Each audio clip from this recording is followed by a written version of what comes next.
boa tarde, psicanalista e coach Kleber Silva, num dia precioso e de bastante calor, tem feito bastante calor, né, pessoal? E para mim é do meu agrado, eu gosto muito,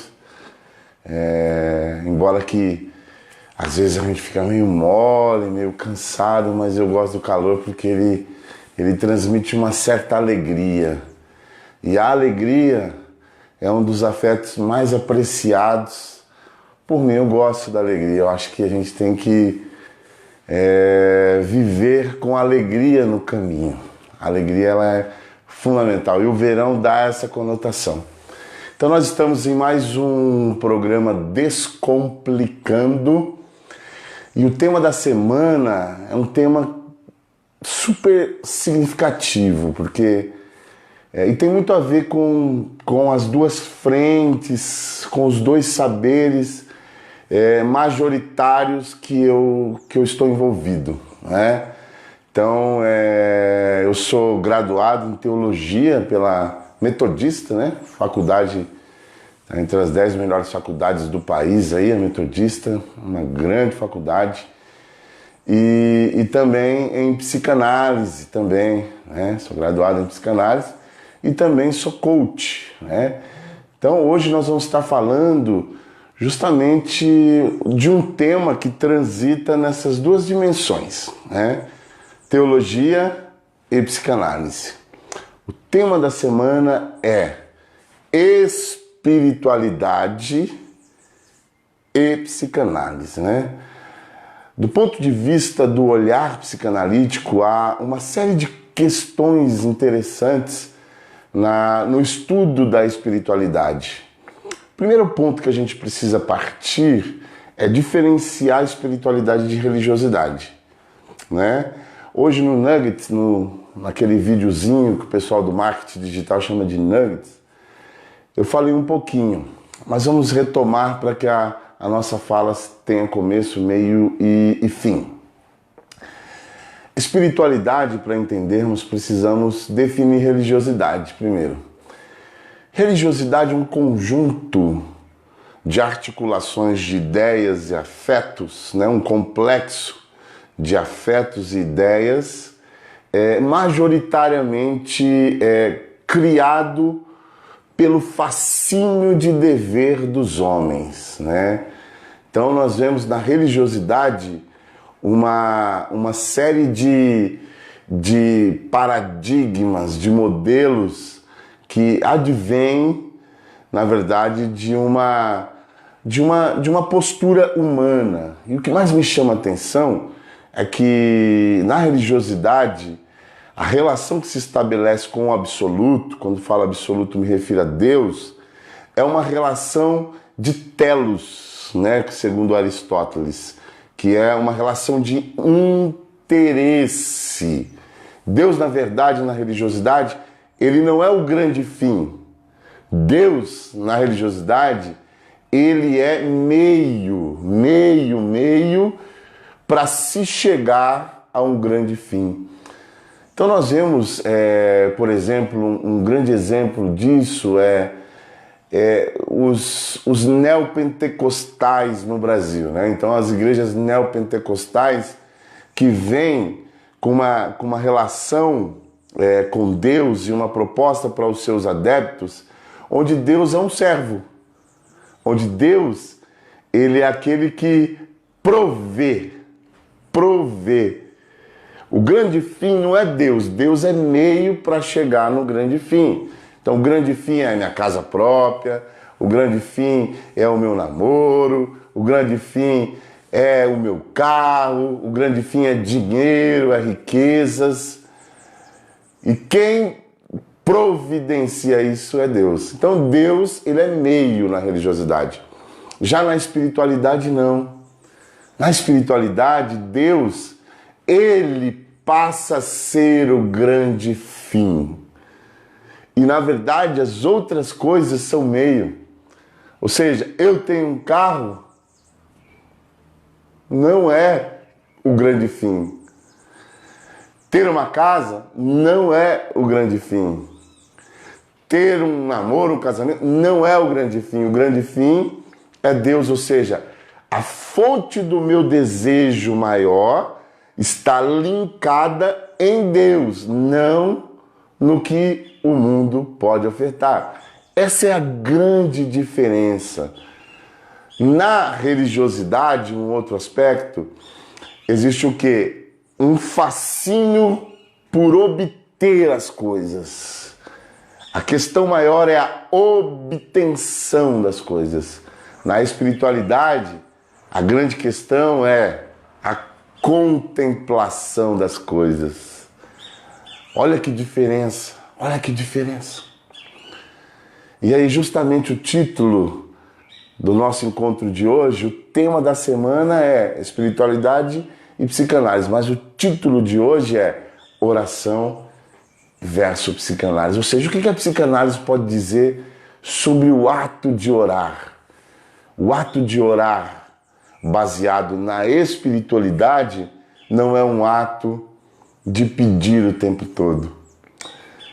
E como é difícil a gente sair da religiosidade e passar a ter pensamentos e comportamentos mais mediados pela espiritualidade.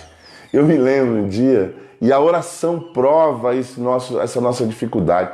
Nós somos muito mais religiosos do que espirituais. Muito. E eu falo aí de todas as religiões, todas. Mas é claro que em especial o cristianismo, porque sou cristão, né? E aí o cristianismo, ele abarca o catolicismo romano, o catolicismo ortodoxo, ele abarca os evangélicos, né? Os ortodoxos, os mais liberais, etc. e tal, os neopentecostais, os pentecostais, os tradicionais, enfim, o cristianismo abarca uma série de culturas religiosas aí. Então observe, a diferença da oração na religião para oração na espiritualidade. Na religião, eu falo com Deus para Ele me dar.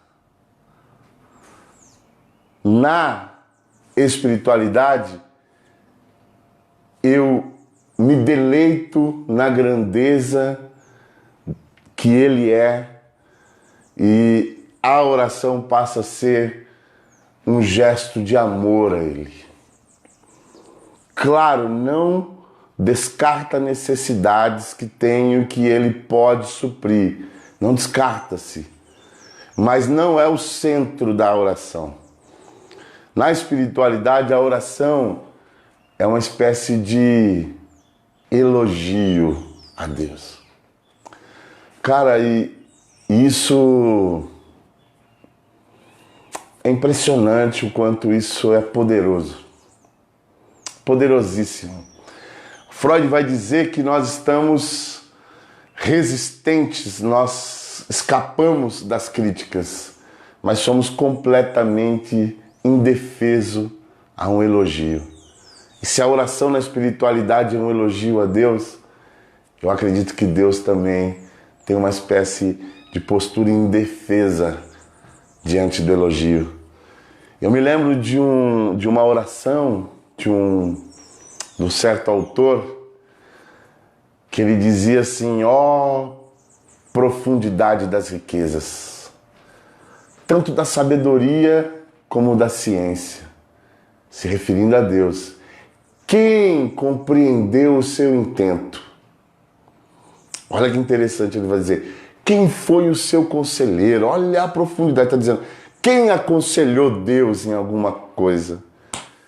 E ele ainda continua dizendo: quem deu primeiro a ele para que ele o retribuísse? Ou seja, quem no mundo, na história, deu algo primeiro a Deus do que de Deus recebeu? Aí ele diz: porque dele, por ele, para ele são todas as coisas, glória eternamente ao nome do Senhor. Ou seja, você nota que na espiritualidade, isso aqui é uma oração feita no campo da espiritualidade, ou seja, um elogio a Deus. Do ponto de vista da psicanálise, a oração, quem pratica isso, ele provavelmente tem uma vida diferenciada do ponto de vista da maturidade emocional, psíquica e comportamental. Segundo a psicanálise, lá em 1885, quando Freud se forma lá em Viena e tem a primeira paciente chamada Anna O, junto com seu amigo Brauer, o que acontece? Eles inventam essa técnica psicanalítica. E a primeira paciente a ser bem-sucedida é Anna O. E aí existe uma frase clássica da Anna O. Duas. Uma é a cura pela fala. Talk cure. E ela também diz que a psicanálise é uma espécie de limpeza da chaminé. Ou seja, a chaminé é suja, você precisa ir lá limpar. O que ela está dizendo? Ela está dizendo já do poder da oração. Psicanaliticamente, essa teoria a gente já pode apegar-se. Ou seja, quando você transforma em palavras as suas vivências internas, há uma espécie de higienização. Quem se cala morre por dentro.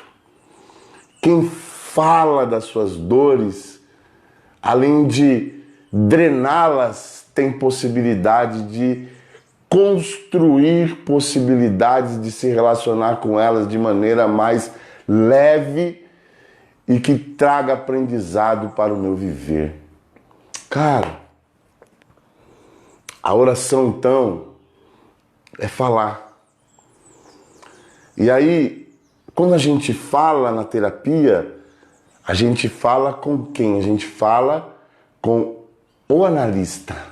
Aqui do lado tem o divã, essa manhã toda atendi. Agora mesmo saiu um jovem daqui incrível, um adolescente. Incrível. E ele foi me contando um monte de coisa, me contando várias coisas. Ou seja, o que ele estava fazendo? Ele estava transferindo um conteúdo dele para mim. Transformando em palavras a sua dor, a sua história. Sabe o que ele sempre me fala? Fala assim que ele ama estar aqui. E por quê? Porque ele diz que quando ele fala, ele melhora. Ou seja, a oração é falar. E com quem que se fala na oração? Na psicanálise é com o analista. Na oração é com o grande analista. Ou seja, não é um analista. Artigo definido é o grande analista, que é Deus. Certo? E por que um analista humano consegue ajudar o outro? Porque passa a estudar e conhece um pouco do ser humano. Agora imagine o analista que criou o ser humano. Observe, o poder está em falar para alguém. E no processo de análise, na terapia, geralmente analisando esse paciente, ele gera um nível de confiança muito grande na figura do analista e pressupõe um saber no analista. Ou seja, esse cara tem o que eu preciso, essa mulher tem o que eu preciso. Imagine falar com o analista que criou. E aí nós pressupomos um saber mesmo nele. E é um saber absoluto.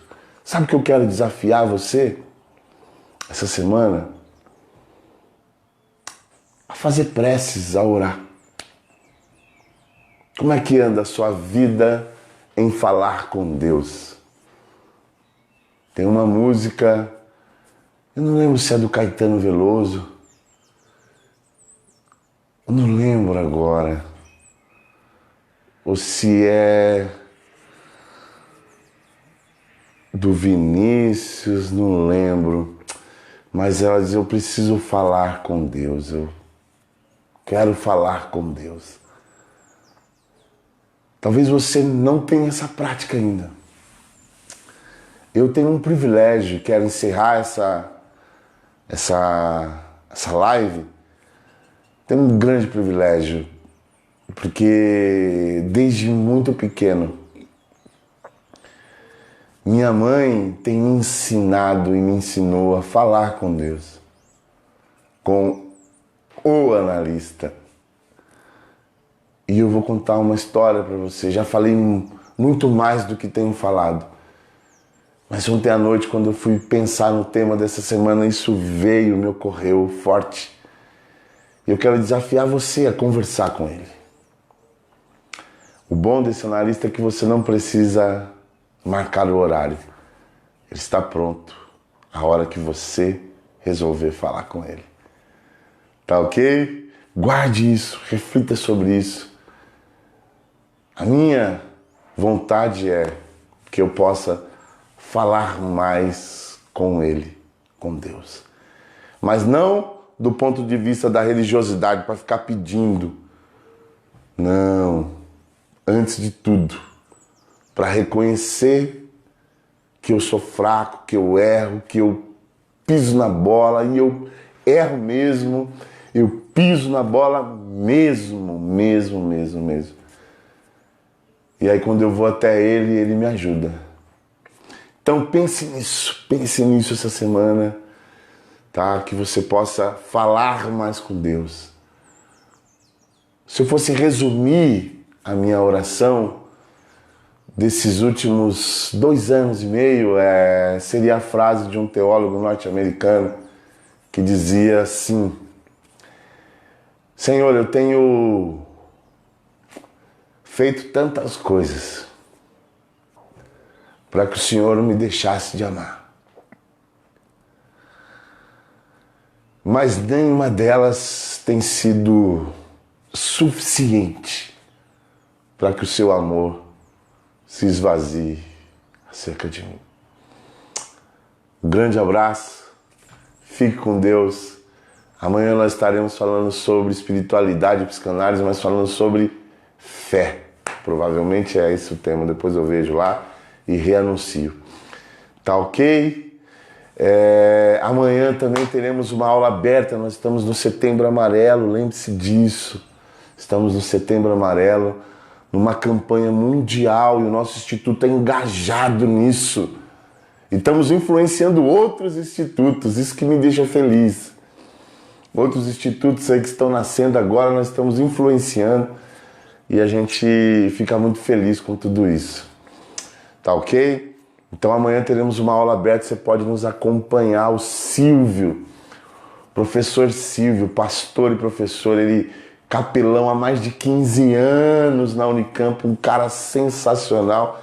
Já fez, acredito que mais de 10 viagens para Israel. Um ser humano que vale a pena escutar. Então amanhã às 19h30 você está convidado, tá bom? Você está convidado a estar conosco, ok? Lembrando, pós-pandemia aí, estamos saindo desse momento difícil e nós decidimos, no Instituto da Família, contribuir com a sua história nesse momento difícil. Sabe o que é? Promoção na formação em psicanálise, promoção na formação em teologia, promoção na formação em coach. E lembrando, agora nós temos o modelo EAD e o presencial. Você é nosso convidado a estar conosco, estudar. Hoje mesmo já estava fazendo uma inscrição aqui, uma pré-inscrição com um casal que eu amo demais e eu gostaria de poder fazer a sua. Não fique de fora, tá bom? Além do Instituto, também sou diretor da Clínica Dialogue, que quer dizer dialogando. Aqui nós atendemos crianças, adolescentes, jovens, casais, família. E você deve investir no autoconhecimento. Quanto mais nós conhecemos um carro, mais dirigimos melhor ele. Quanto mais nós conhecemos a profissão que vamos exercer, mais resultados positivos teremos. Quanto melhor eu me conhecer, melhor será a minha vida, mais resultados positivos terei. Então vem se conhecer, vem se analisar, se você estiver precisando, às vezes, porque terapia não é só para quem está depressivo, com medo, traumático, não. É para autoconhecimento, mas se você também estiver adoecido, aí você não pode deixar de fazer. Nos procure, tá ok? Para todos os nossos serviços, o número é 995490463. 995490463. Uma semana de muita oração, de muita fala com Deus, a partir da plataforma da espiritualidade. Ok? Deus abençoe. Grande abraço.